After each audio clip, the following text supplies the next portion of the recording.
Benjamin Button begins life as a 70-year-old man, and then things start to get weird. F. Scott Fitzgerald, today on the Classic Tales podcast.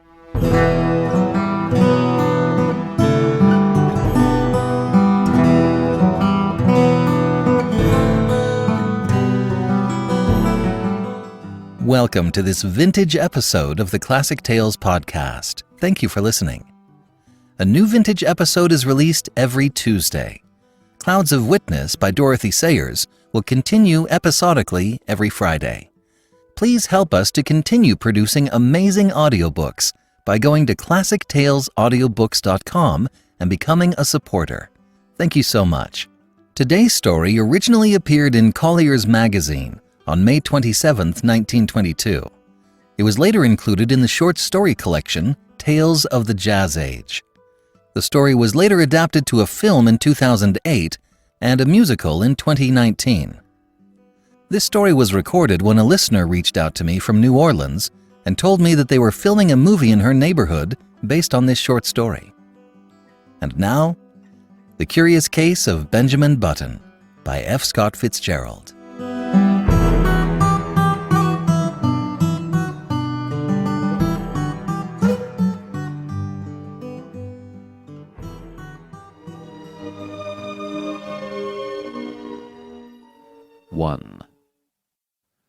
As long ago as 1860, it was the proper thing to be born at home.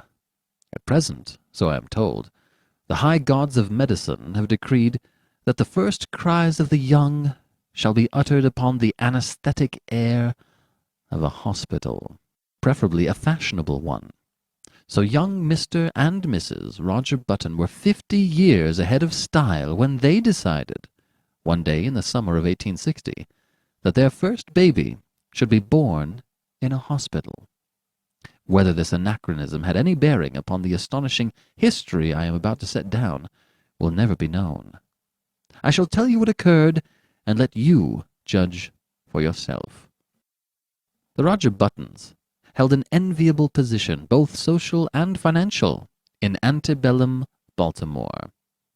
They were related to the this family and the that family, which, as every Southerner knew, entitled them to membership in that enormous peerage which largely populated the Confederacy.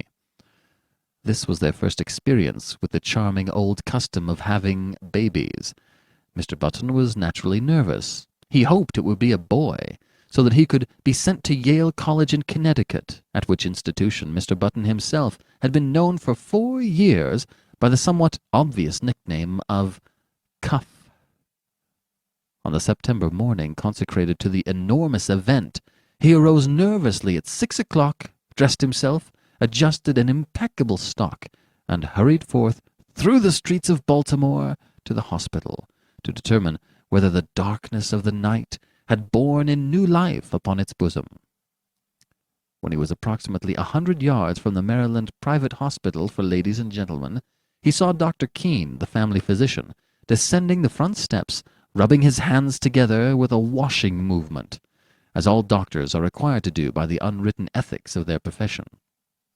Mr. Roger Button, the president of Roger Button & Company Wholesale Hardware, began to run toward Dr. Keene with much less dignity than was expected from a Southern gentleman of that picturesque period. "Dr. Keene!" he called. "Oh, Dr. Keene!" The doctor heard him, faced around, and stood waiting, a curious expression settling on his harsh medicinal face as Mr. Button drew near. "What happened?" demanded Mr. Button, as he came up in a gasping rush. "What was it? How is she? A boy? Who is it? What—" "Talk sense!" said Dr. Keene sharply. He appeared somewhat irritated. "Is the child born?" begged Mr. Button. Dr. Keene frowned. "Why, yes, I suppose so. After a fashion." Again he threw a curious glance at Mr. Button. "Is my wife all right?" "Yes." "Is it a boy or a girl?" "Here now!" cried Dr. Keene in a perfect passion of irritation. "I'll ask you to go and see for yourself. Outrageous!" He snapped the last word out in almost one syllable. Then he turned away, muttering, "Do you imagine a case like this will help my professional reputation? One more would ruin me, ruin anybody. "What's the matter?" demanded Mr. Button, appalled. "Triplets?" No, not triplets," answered the doctor cuttingly. "What's more, you can go see for yourself, and get another doctor. I brought you into the world, young man, and I've been physician to your family for 40 years. But I'm through with you. I don't want to see you or any of your relatives ever again. Goodbye." Then he turned sharply, and without another word climbed into his phaeton, which was waiting at the curbstone, and drove severely away. Mr. Button stood there upon the sidewalk, stupefied and trembling from head to foot. What horrible mishap had occurred? He had suddenly lost all desire to go into the Maryland Private Hospital for Ladies and Gentlemen. It was with the greatest difficulty that, a moment later, he forced himself to mount the steps and enter the front door. A nurse was sitting behind a desk in the opaque gloom of the hall. Swallowing his shame, Mr. Button approached her. "Good morning," she remarked, looking up at him pleasantly. "Good morning. I am Mr. Button." At this, a look of utter terror spread itself over the girl's face. She rose to her feet and seemed to fly from the hall, restraining herself only with the most apparent difficulty. "I want to see my child," said Mr. Button. The nurse gave a little scream. "Oh, of course," she cried hysterically. "Upstairs, right upstairs, go up." She pointed the direction, and Mr. Button, bathed in cool perspiration, turned falteringly and began to mount to the second floor. In the upper hall he addressed another nurse who approached him, basin in hand. "I'm Mr. Button," he managed to articulate. "I want to see my—" Clank! The basin clattered to the floor and rolled in the direction of the stairs. Clank! Clank! It began a methodical descent, as if sharing in the general terror which this gentleman provoked. "I want to see my child!" Mr. Button almost shrieked. He was on the verge of collapse. Clank! The basin reached the first floor. The nurse regained control of herself and threw Mr. Button a look of hearty contempt. "All right, Mr. Button," she agreed in a hushed voice. "Very well. But if you knew what a state it's put us all in this morning. It's perfectly outrageous. The hospital will never have a ghost of a reputation after— Hurry!" he cried hoarsely. "I can't stand this." "Come this way, then, Mr. Button." He dragged himself after her. At the end of a long hall, they reached a room from which proceeded a variety of howls, indeed a room which, in later parlance, would have been known as the crying room. They entered. "Well," gasped Mr. Button, "which is mine?" "There," said the nurse. Mr. Button's eyes followed her pointing finger, and this is what he saw. Wrapped in a voluminous white blanket and partly crammed into one of the cribs, there sat an old man, apparently about 70 years of age. His sparse hair was almost white, and from his chin dripped a long smoke-colored beard, which waved absurdly back and forth, fanned by the breeze coming in at the window. He looked up at Mr. Button with dim, faded eyes, in which lurked a puzzled expression. "Am I mad?" thundered Mr. Button, his terror resolving into rage. "Is this some ghastly hospital joke?" "It doesn't seem like a joke to us," replied the nurse severely. "And I don't know whether you're mad or not, but that is most certainly your child." The cool perspiration redoubled on Mr. Button's forehead. He closed his eyes, and then, opening them, looked again. There was no mistake. He was gazing at a man of 70, a baby of 70, a baby whose feet hung over the sides of the crib in which it was reposing. The old man looked placidly from one to the other for a moment, and then suddenly spoke in a cracked and ancient voice. "Are you my father?" he demanded. Mr. Button and the nurse started violently. "Because if you are," went on the old man querulously, "I wish you'd get me out of this place, or at least get them to put a comfortable rocker in here." "Where in God's name did you come from? Who are you?" burst out Mr. Button frantically. "I can't tell you exactly who I am," replied the querulous swine, "because I've only been born a few hours, but my last name is certainly Button." "You lie! You're an impostor!" The old man turned wearily to the nurse. "Nice way to welcome a newborn child," he complained in a weak tone. "Tell him he's wrong, why don't you?" "You're wrong, Mr. Button," said the nurse severely. "This is your child, and you'll have to make the best of it. We're going to ask you to take him home with you as soon as possible. Sometime today." "Home?" repeated Mr. Button incredulously. "Yes, we can't have him here. We really can't, you know." "I'm right glad of it," whined the old man. "This is a fine place to keep a youngster of quiet tastes. With all this yelling and howling, I haven't been able to get a wink of sleep. I asked for something to eat." Here his voice rose to a shrill note of protest. "And they brought me a bottle of milk!" Mr. Button sank down upon a chair near his son and concealed his face in his hands. "My heavens," he murmured in an ecstasy of horror. "What will people say? What must I do?" "You'll have to take him home," insisted the nurse. "Immediately!" A grotesque picture formed itself with dreadful clarity before the eyes of the tortured man. A picture of himself walking through the crowded streets of the city with this appalling apparition stalking by his side. I can't, he moaned. People would stop to speak to him, and what was he going to say? He would have to introduce this septuagenarian. "This is my son, born early this morning." And then the old man would gather his blanket around him, and they would plod on past the bustling stores, the slave market. For a dark instant Mr. Button wished passionately that his son was black. Past the luxurious houses of the residential district. Past the home for the aged. "Come, pull yourself together," commanded the nurse. "See here," the old man announced suddenly, "if you think I'm going to walk home in this blanket, you're entirely mistaken." "Babies always have blankets." With a malicious crackle, the old man held up a small white swaddling garment. "Look," he quavered, "this is what they had ready for me." "Babies always wear those," said the nurse primly. "Well," said the old man, "this baby's not going to wear anything in about 2 minutes. This blanket itches. They might at least have given me a sheet." Keep it on," said Mr. Button hurriedly. He turned to the nurse. "What'll I do? Go downtown and buy your son some clothes?" Mr. Button's son's voice followed him down the hall. "And a cane, father! I want to have a cane!" Mr. Button banged the outer door savagely. 2.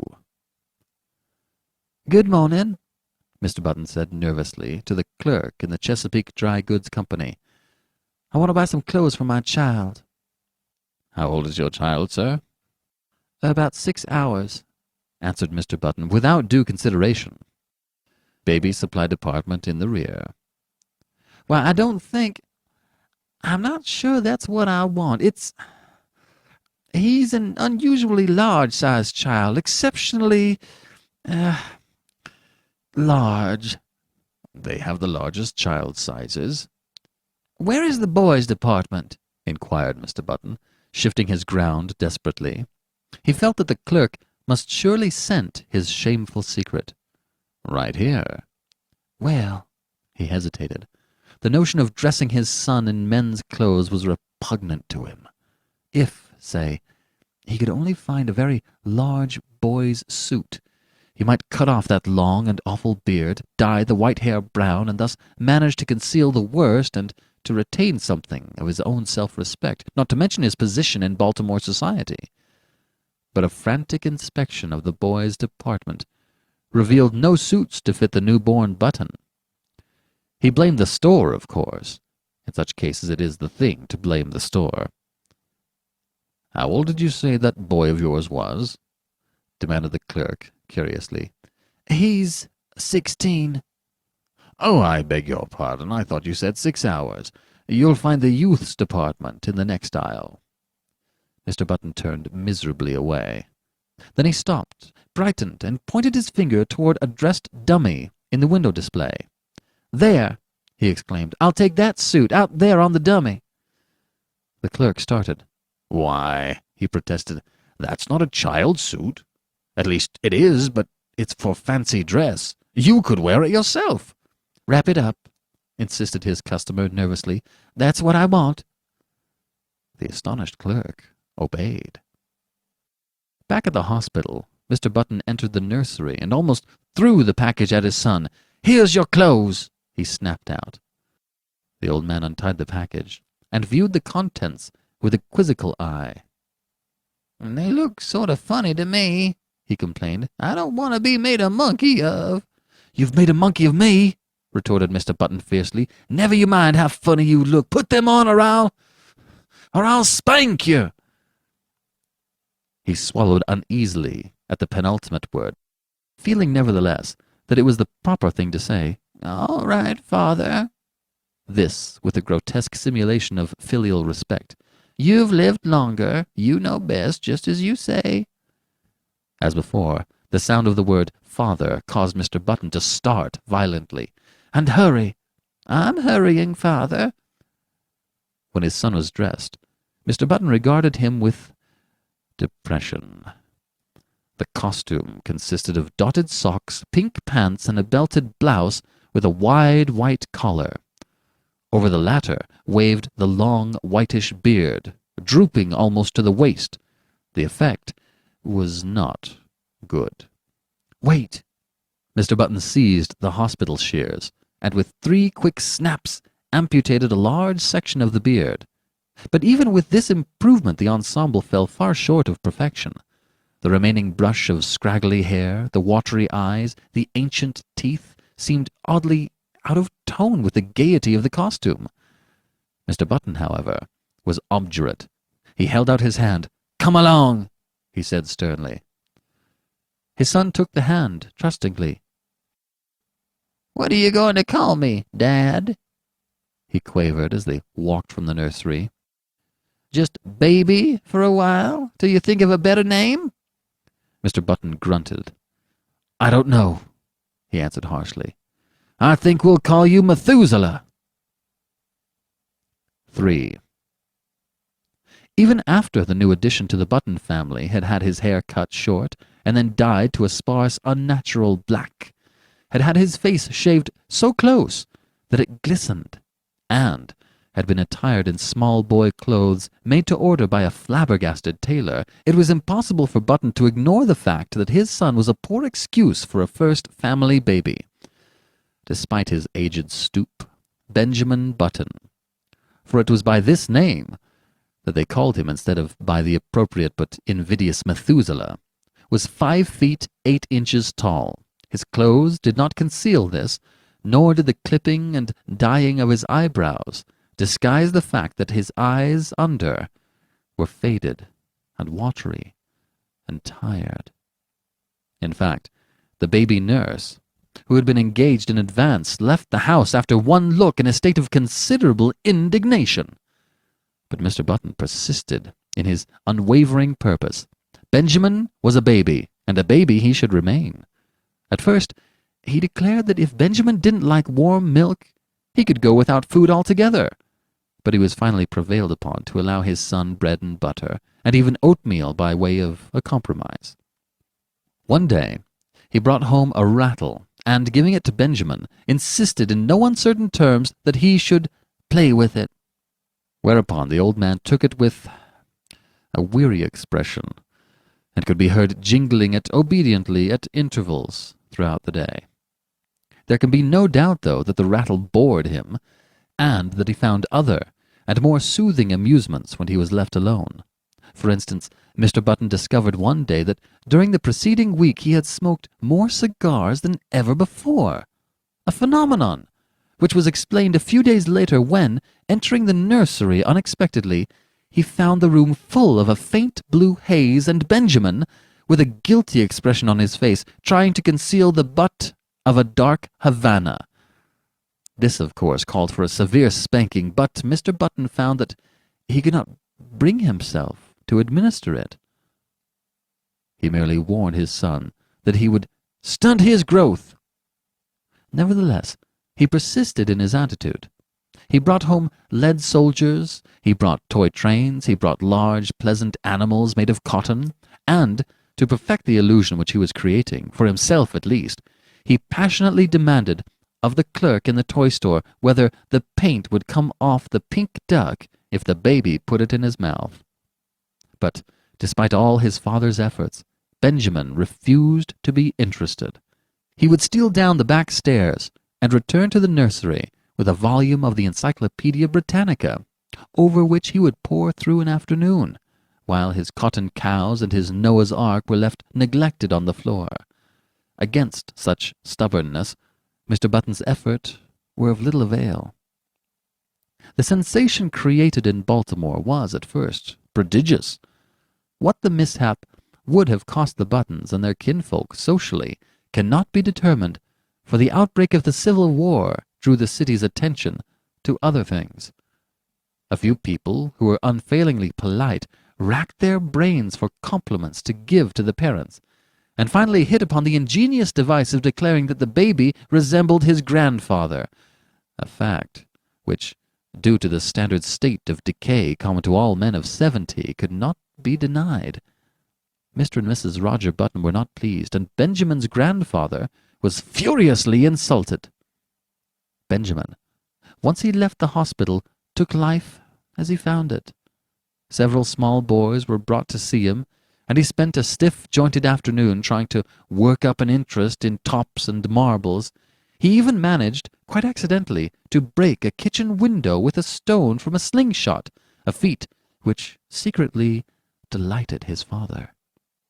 Thereafter Benjamin contrived to break something every day, but he did these things only because they were expected of him, and because he was by nature obliging. When his grandfather's initial antagonism wore off, Benjamin and that gentleman took enormous pleasure in one another's company. They would sit for hours, these two, so far apart in age and experience, and, like old cronies, discuss with tireless monotony the slow events of the day. Benjamin felt more at ease in his grandfather's presence than in his parents'. They seemed always somewhat in awe of him, and, despite the dictatorial authority they exercised over him, frequently addressed him as Mr. He was as puzzled as anyone else at the apparently advanced age of his mind and body at birth. He read up on it in the medical journal, but found that no such case had been previously recorded. At his father's urging, he made an honest attempt to play with other boys, and frequently he joined in the milder games. Football shook him up too much, and he feared that in case of a fracture his ancient bones would refuse to knit. When he was 5, he was sent to kindergarten, where he initiated into the art of pasting green paper on orange paper, of weaving colored maps and manufacturing eternal cardboard necklaces. He was inclined to drowse off to sleep in the middle of these tasks, a habit which both irritated and frightened his young teacher. To his relief, she complained to his parents, and he was removed from the school. The Roger Buttons told their friends that they felt he was too young. By the time he was 12 years old, his parents had grown used to him. Indeed, so strong is the force of custom that they no longer felt that he was different from any other child, except when some curious anomaly reminded them of the fact. But one day, a few weeks after his 12th birthday, while looking in the mirror, Benjamin made, or thought he made, an astonishing discovery. Did his eyes deceive him, or had his hair turned in the dozen years of his life from white to iron gray under its concealing dye? Was the network of wrinkles on his face becoming less pronounced? Was his skin healthier and firmer, with even a touch of ruddy winter color? He could not tell. He knew that he no longer stooped, and that his physical condition had improved since the early days of his life. Can it be, he thought to himself, or rather scarcely dared to think, He went to his father. "I'm grown," he announced determinedly. "I want to put on long trousers." His father hesitated. "Well," he said finally, "I don't know. 14 is the age for putting on long trousers, and you are only 12. "But you'll have to admit," protested Benjamin, "that I'm big for my age." His father looked at him with illusory speculation. "Oh, I'm not so sure of that," he said. "I was as big as you when I was 12. This was not true. It was all part of Roger Button's silent agreement with himself to believe in his son's normality. Finally, a compromise was reached. Benjamin was to continue to dye his hair. He was to make a better attempt to play with boys of his own age. He was not to wear his spectacles or carry a cane in the street. In return for these concessions, he was allowed his first suit of long trousers. 4. Of the life of Benjamin Button between his 12th and 21st year, I intend to say little. Suffice to record that they were years of normal ungrowth. When Benjamin was 18, he was erect as a man of 50. He had more hair, and it was of a dark gray. His step was firm. His voice had lost its cracked quaver and descended to a healthy baritone. So his father sent him up to Connecticut to take examinations for entrance to Yale College. Benjamin passed his examination and became a member of the freshman class. On the third day following his matriculation, he received a notification from Mr. Hart, the college registrar, to call at his office and arrange his schedule. Benjamin, glancing in the mirror, decided that his hair needed a new application of its brown dye. But an anxious inspection of his bureau drawer disclosed that the dye bottle was not there. Then he remembered. He had emptied it the day before and thrown it away.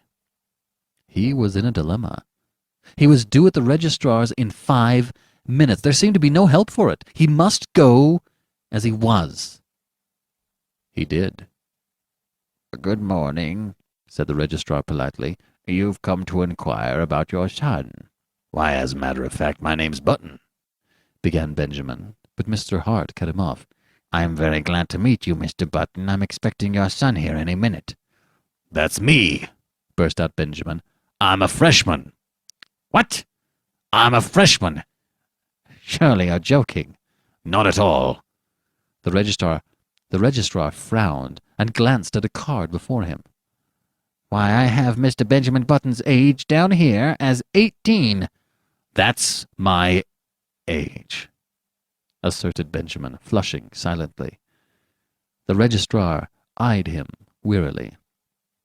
"Now, surely, Mr. Button, you don't expect me to believe that." Benjamin smiled wearily. "I am 18, he repeated. The registrar pointed sternly to the door. "Get out," he said.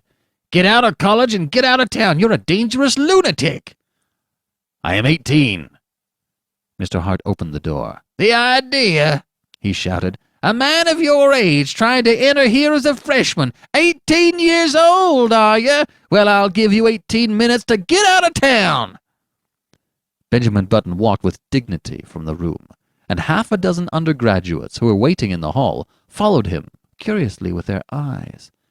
When he had gone a little way, he turned around, faced the infuriated registrar, who was still standing in the doorway, and repeated in a firm voice, "I am 18 years old," to a chorus of titters, which went up from the group of undergraduates.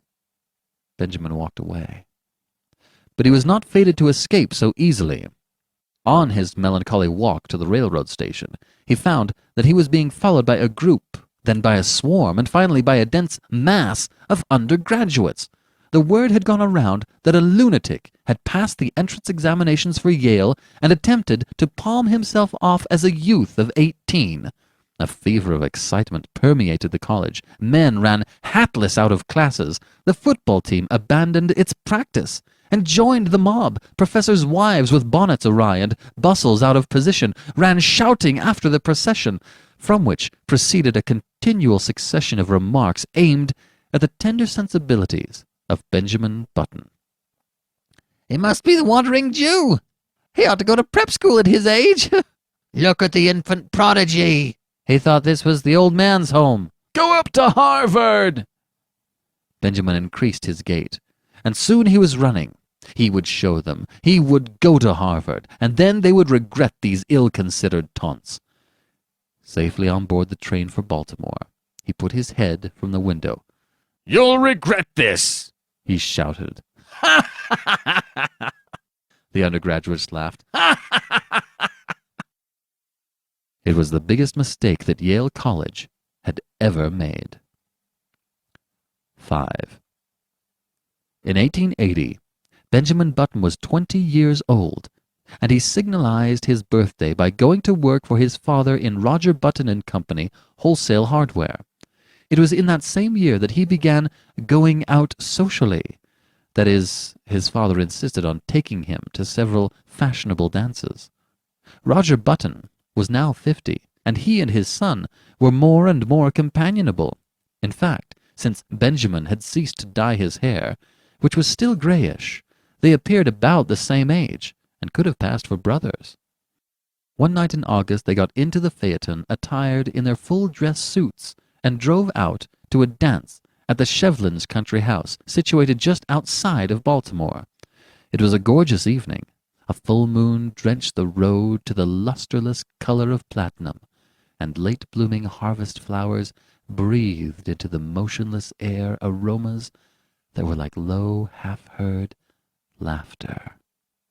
The open country, carpeted for rods around with bright wheat, was translucent as in the day. It was almost impossible not to be affected by the sheer beauty of the sky. Almost. "There's a great future in the dry goods business," Roger Button was saying. He was not a spiritual man. His aesthetic sense was rudimentary. "Old fellows like me can't learn new tricks," he observed profoundly. "It's you youngsters with energy and vitality that have the great future before you." Far up the road, the lights of the Shevlins' country house drifted into view, and presently there was a sighing sound that crept persistently towards them.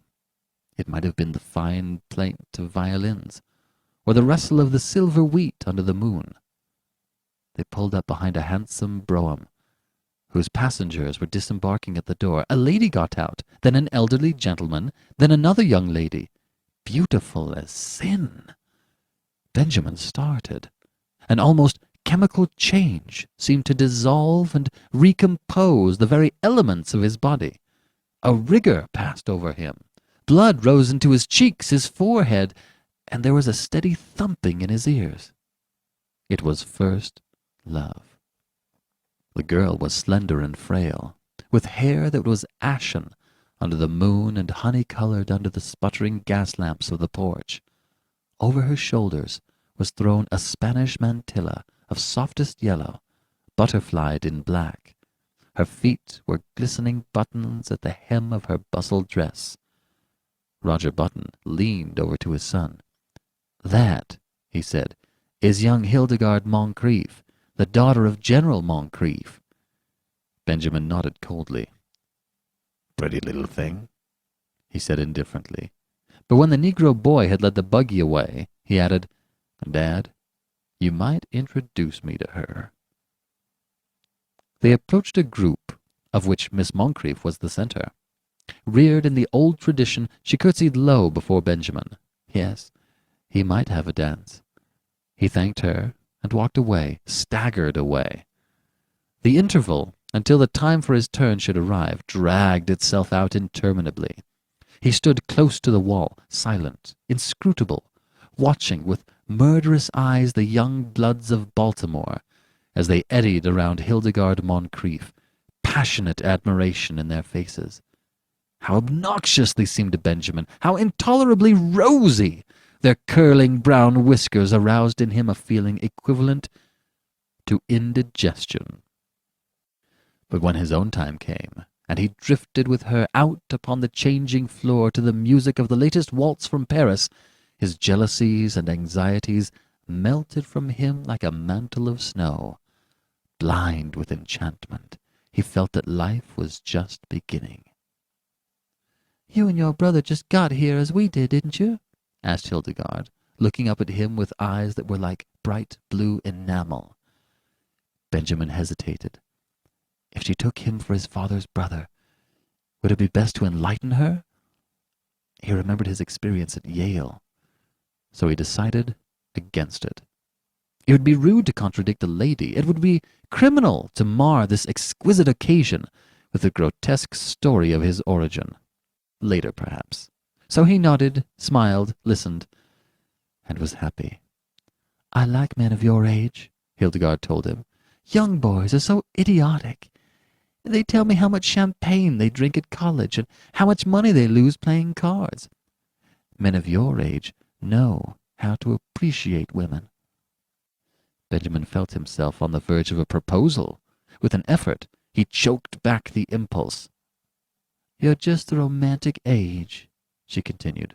50. 25 is too worldly wise. 30 is apt to be pale from overwork. 40 is the age of long stories that take the whole cigar to tell.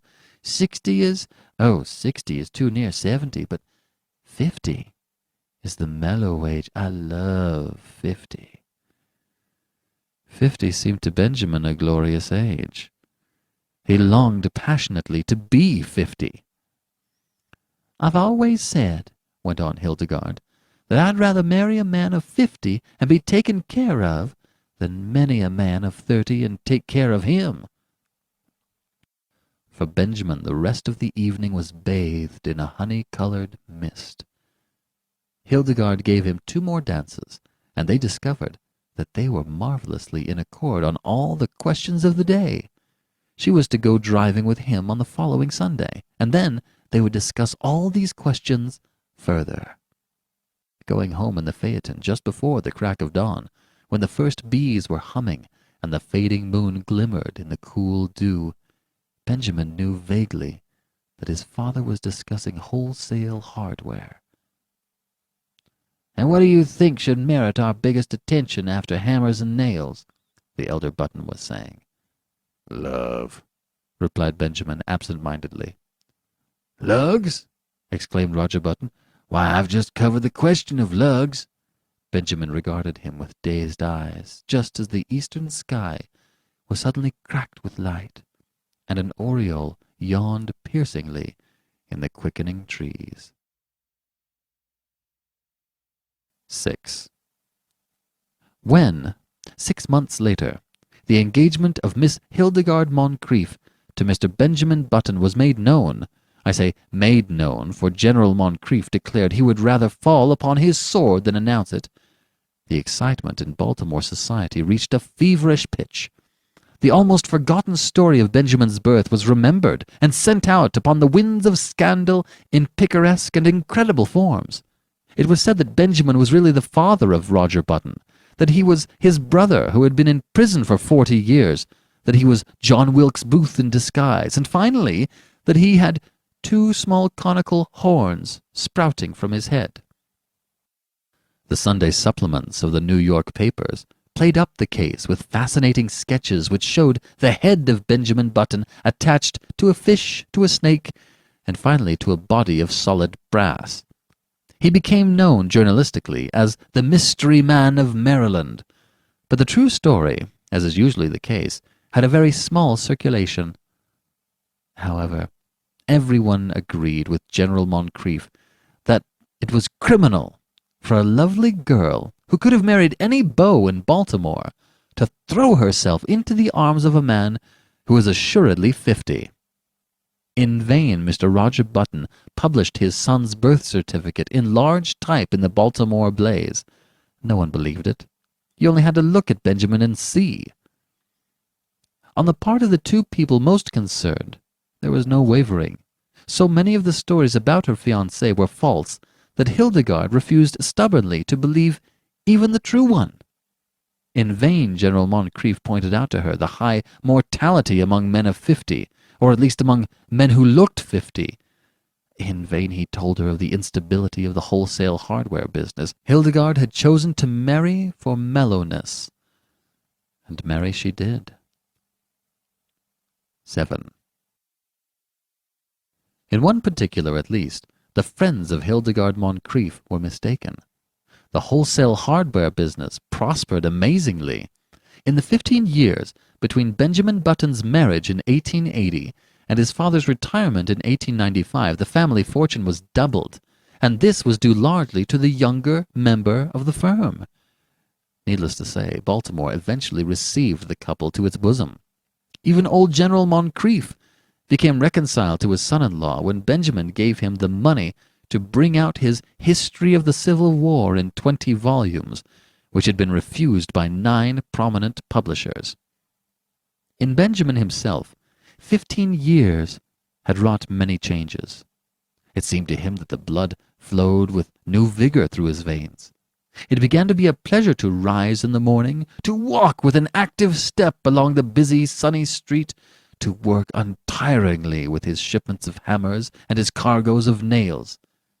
It was in 1890 that he executed his famous business coup. He brought up the suggestion that all nails used in nailing up the boxes in which nails are shipped are the property of the shippee. A proposal which became a statute, was approved by Chief Justice Fossil, and saved Roger Button and Company, wholesale hardware, more than 600 nails every year. In addition, Benjamin discovered that he was becoming more and more attracted by the gay side of life. It was typical of his growing enthusiasm for pleasure that he was the first man in the city of Baltimore to own and run an automobile. Meeting him on the street, his contemporaries would stare enviously at the picture he made of health and vitality. "He seems to grow younger every year," they would remark. And if old Roger Button, now 65 years old, had failed at first to give a proper welcome to his son, he atoned at last by bestowing on him what amounted to adulation. And here we come to an unpleasant subject, which it will be well to pass over as quickly as possible. There was only one thing that worried Benjamin Button. His wife had ceased to attract him. At that time, Hildegard was a woman of 35, with a son, Roscoe, 14 years old. In the early days of their marriage, Benjamin had worshipped her, but as the years passed, her honey-colored hair became an unexciting brown. The blue enamel of her eyes assumed the aspect of cheap crockery. Moreover, and most of all, she had become too settled in her ways, too placid, too content, too anemic in her excitements, and too sober in her taste. As a bride, it had been she who had dragged Benjamin to dances and dinners. Now conditions were reversed.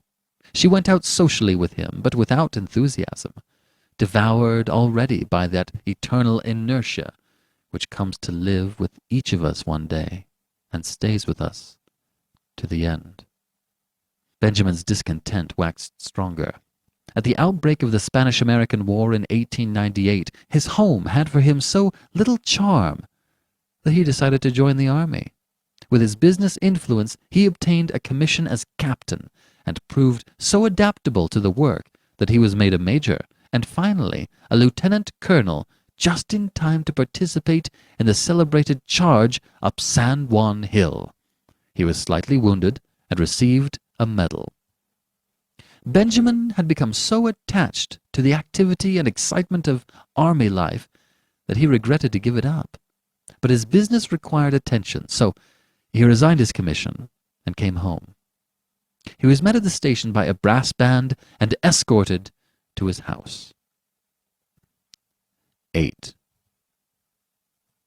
Hildegard, waving a large silk flag, greeted him on the porch, and even as he kissed her, he felt with a sinking heart that these 3 years had taken their toll. She was a woman of 40 now, with a faint skirmish line of grey hairs in her head. The sight depressed him. Up in his room, he saw his reflection in the familiar mirror. He went closer and examined his own face with anxiety, comparing it, after a moment, with a photograph of himself in uniform taken just before the war. "Good Lord," he said aloud. The process was continuing. There was no doubt of it. He looked now like a man of 30. Instead of being delighted, he was uneasy. He was growing younger. He had hitherto hoped that once he reached a bodily age equivalent to his age in years, the grotesque phenomenon which had marked his birth would cease to function. He shuddered. His destiny seemed to him awful, incredible. When he came downstairs, Hildegard was waiting for him. She appeared annoyed, and he wondered if she had at last discovered that there was something amiss. It was with an effort to relieve the tension between them that he broached the matter at dinner in what he considered a delicate way. "Well," he remarked lightly, "everybody says I look younger than ever." Hildegard regarded him with scorn. She sniffed. "Do you think it's anything to boast about?" "I'm not boasting," he asserted uncomfortably. She sniffed again. "The idea," she said after a moment. "I should think you'd have had enough pride to stop it." "How can I?" he demanded. "I'm not going to argue with you," she retorted. "But there's a right way of doing things and a wrong way. If you've made up your mind to be different from everybody else, I suppose I can't stop you. But I really don't think it's very considerate." "But Hildegard, I can't help it."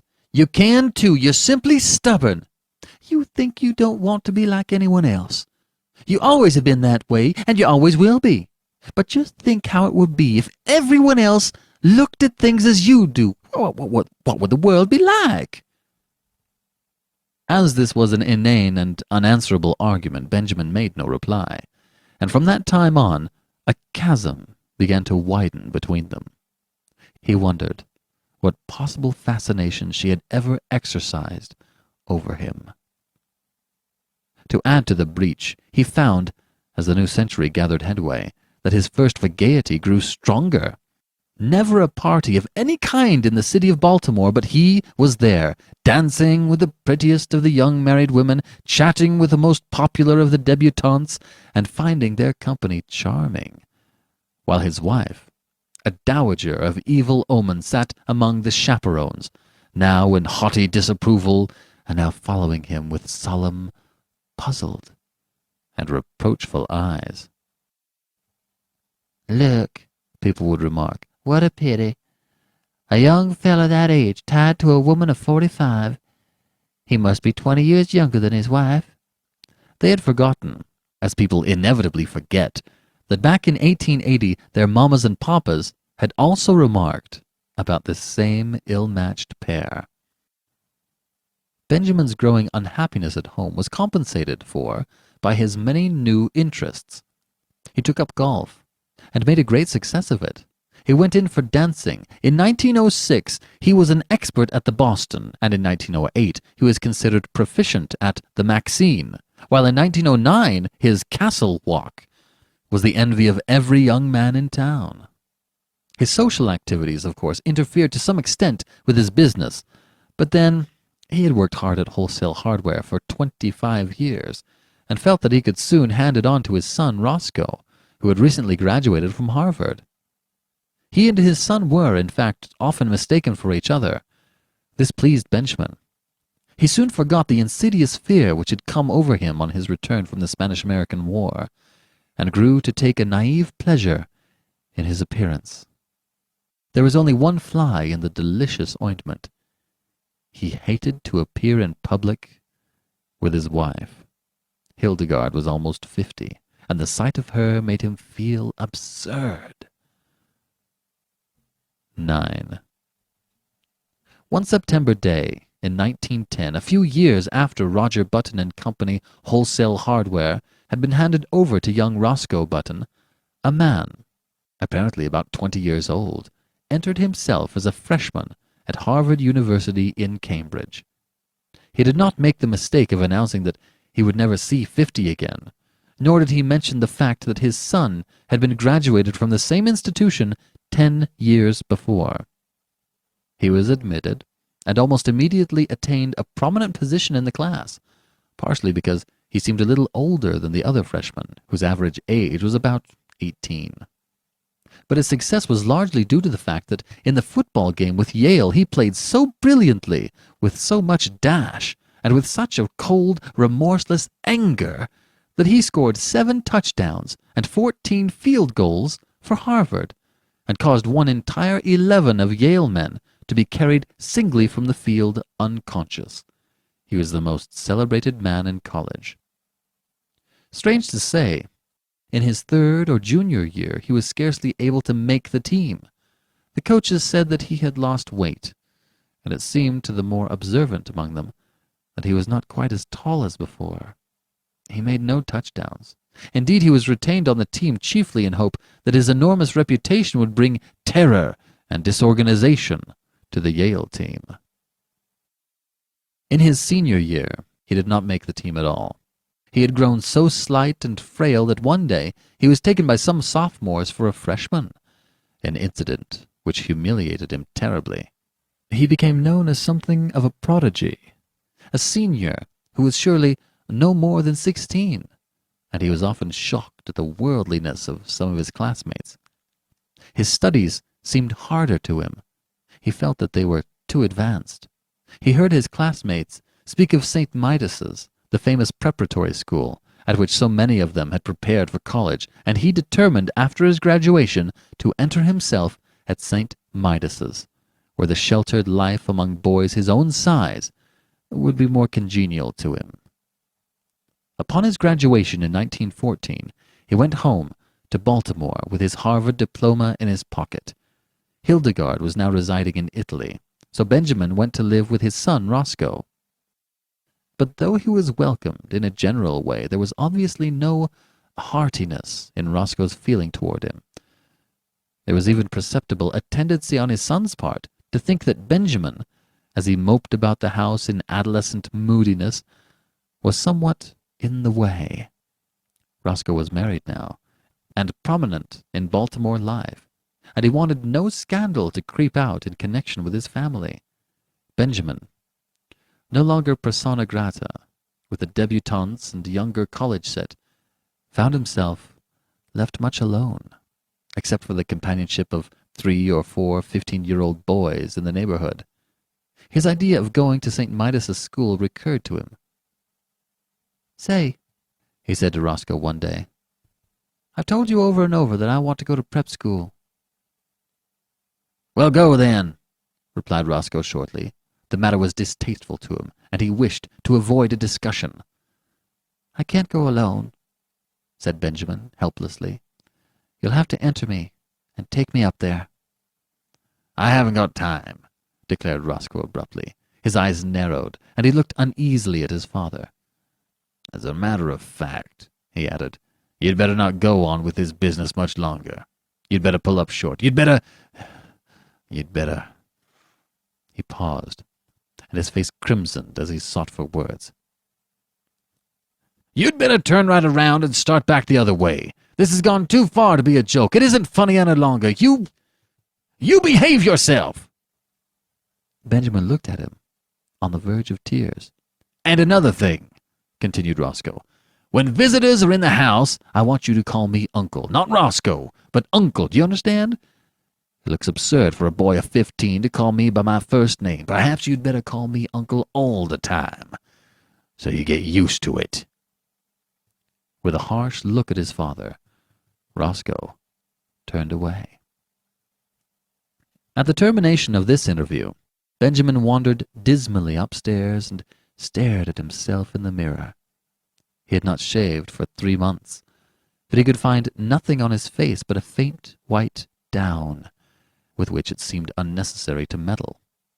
When he had first come down from Harvard, Roscoe had approached him with the proposition that he should wear eyeglasses and imitation whiskers glued to his cheeks, and it had seemed for a moment that the farce of his early years was to be repeated.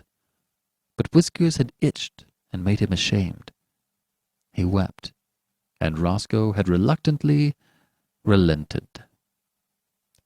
Benjamin opened a book of boys' stories, The Boy Scouts in Bimini Bay, and began to read. But he found himself thinking persistently about the war.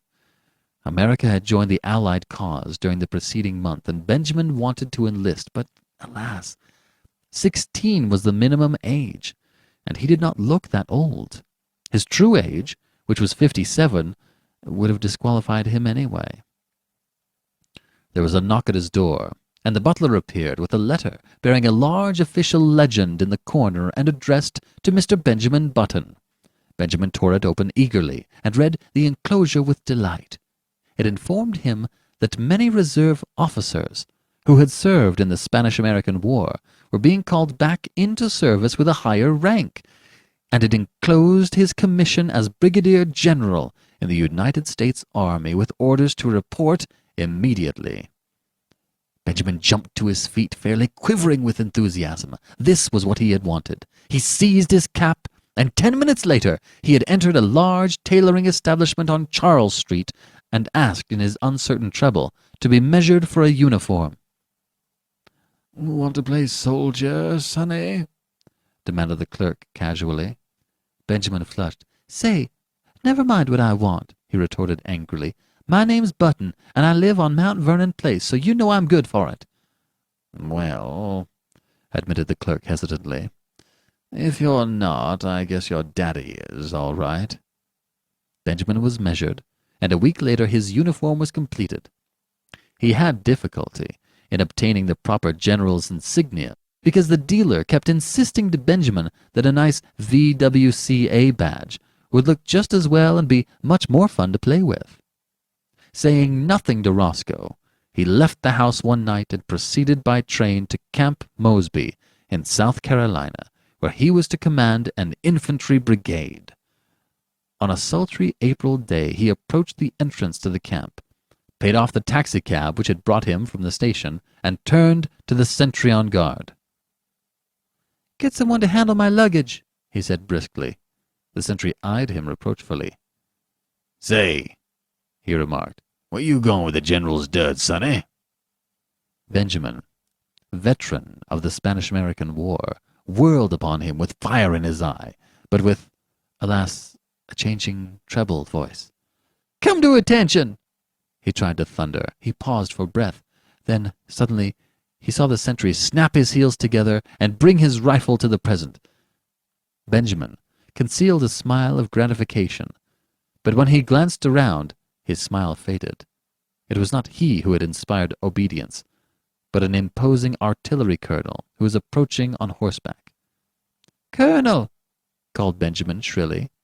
The colonel came up, drew rein, and looked coolly down at him with a twinkle in his eyes. "Whose little boy are you?" he demanded kindly. "I'll soon darn well show you whose little boy I am," retorted Benjamin in a ferocious voice. "Get down off that horse!" The colonel roared with laughter. "You want him, eh, General?" "Here!" cried Benjamin desperately. "Read this!" And he thrust his commission toward the colonel. The colonel read it, his eyes popping from their sockets. "Where'd you get this?" he demanded, slipping the document into his own pocket. "I got it from the government, as you'll soon find out. You come along with me." "You come along with me," said the colonel with a peculiar look. "We'll go up to headquarters and talk this over. Come along." The colonel turned and began walking his horse in the direction of headquarters. There was nothing for Benjamin to do but follow with as much dignity as possible, meanwhile promising himself a stern revenge. But this revenge did not materialize. 2 days later, however, his son Roscoe materialized from Baltimore, hot and cross from a hasty trip, and escorted the weeping general, sans uniform, back to his home. 11. In 1920, Roscoe Button's first child was born. During the attendant festivities, however, no one thought it the thing to mention that the little grubby boy, apparently about 10 years of age, who played round the house with lead soldiers and a miniature circus, was the new baby's own grandfather. No one disliked the little boy, whose fresh, cheerful face was crossed with just a hint of sadness, but to Roscoe Button his presence was a source of torment. In the idiom of his generation, Roscoe did not consider the matter efficient. It seemed to him that his father, in refusing to look 60, had not behaved like a red-blooded he-man. This was Roscoe's favorite expression, but in a curious and perverse manner. Indeed, to think about the matter for as such as a half an hour drove him to the edge of insanity. Roscoe believed that live wires should keep young, but carrying it out on such a scale was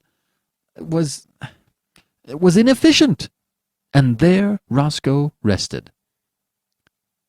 5 years later, Roscoe's little boy had grown old enough to play childish games with little Benjamin, under the supervision of the same nurse. Roscoe took them both to kindergarten on the same day, and Benjamin found that playing with little strips of colored paper, making mats and chains and curious and beautiful designs, was the most fascinating game in the world. Once he was bad and had to stand in the corner. Then he cried.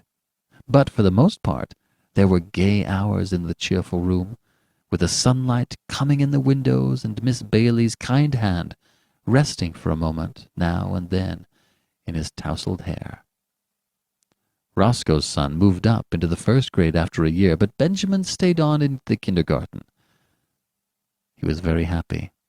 Sometimes when other tots talked about what they would do when they grew up, a shadow would cross his little face, as if in a dim, childish way he realized that those were things in which he was never to share. The days flowed on in monotonous content. He went back a third year to the kindergarten, but he was too little now to understand what the bright shining strips of paper were for. He cried because the other boys were bigger than he, and he was afraid of them.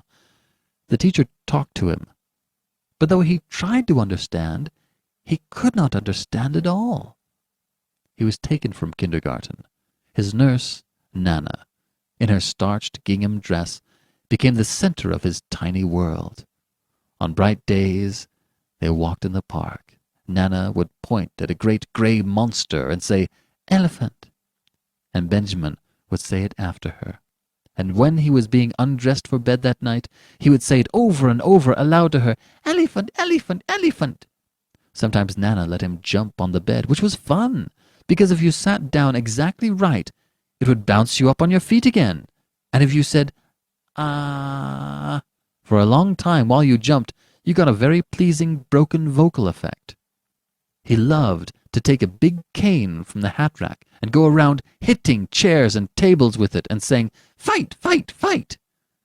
When there were people there, the old ladies would cluck at him, which interested him, and the young ladies would try to kiss him, which he submitted to with mild boredom. And when the long day was done at 5 o'clock, he would go upstairs with Nana to be fed on oatmeal and nice, soft, mushy foods with a spoon. There were no troublesome memories in his childish sleep. No token came to him of his brave days at college, of the glittering years when he flustered the hearts of many girls. There were only the white, safe walls of his crib, and Nana, and a man who came to see him sometimes, and a great big orange ball that Nana pointed at just before his twilight bed hour and called, "Sun." When the sun went, his eyes were sleepy. There were no dreams to haunt him. The past, the wild charge at the head of his men up San Juan Hill, the first years of his marriage when he worked late into the summer dusk down in the busy city for young Hildegard, whom he loved. The days before that, when he sat smoking far into the night in the gloomy old Button house on Monroe Street with his grandfather, all these had faded like unsubstantial dreams from his mind, as though they had never been. He did not remember. He did not remember clearly whether the milk was warm or cool at his last feeding, or how the days passed. There was only his crib and Nana's familiar presence, and then he remembered nothing. When he was hungry, he cried. That was all. Through the noons and nights he breathed, and over him there were soft mumblings and murmurings that he scarcely heard, and faintly differentiated smells, and light and darkness. Then it was all dark, and his white crib, and the dim faces that moved above him, and the warm, sweet aroma of the milk faded out altogether from his mind.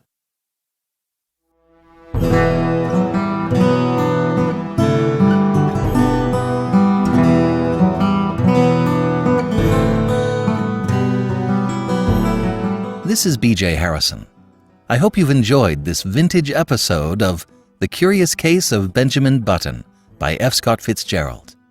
If you've enjoyed this book, please become a supporter by going to ClassicTalesAudiobooks.com, and thanks for pitching in. Thank you for joining me today and allowing classic literature to awaken your better self. Please join me next time, and we'll rediscover the greatest stories ever put to paper.